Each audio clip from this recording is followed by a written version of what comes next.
నీ వయసు ఎంతరా నాన్న అని అడిగారట ఒక బిడ్డ దగ్గరికి వెళ్ళి. 18 సంవత్సరాలండి అన్నాడట. 18 సంవత్సరాలు అయితే ఎంత చదువుతున్నారా నాయనా అన్నాడట. 2వ తరగతి అండి అన్నాడట. ఏజ్ పెరిగింది, ఎడ్యుకేషన్ పెరగలేదు. మనం కూడా చాలా మంది అలాగే ఉన్నాం, సంవత్సరాలు దొరికిపోయి విశ్వాసులుగా, కానీ విశ్వాసపు స్థాయి పెరగల. భయం, ఏదో తెలియని భయం, ఏదో తెలియని అంధకారం.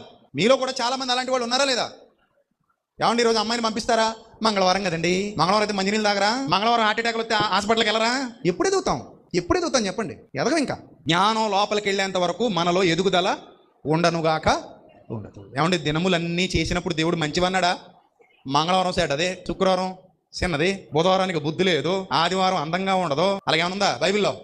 మరి ఏమన్నాడు బైబిల్లో చేసినప్పుడు? ఆయన మంచివన్నాడా లేకపోతే కొన్ని చెడ్డవన్నాడా? మీరు చెప్పండి. ఆయన దినములన్నీ చేసినప్పుడు ఏమన్నాడు చెప్పండి? ఏమన్నాడు? అన్ని మంచివి అన్ని మంచివే. చెడ్డ ఎక్కడి నుంచి వచ్చింది? అది కావాలి. ఇప్పుడు అది పట్టుకోవాలి మనం.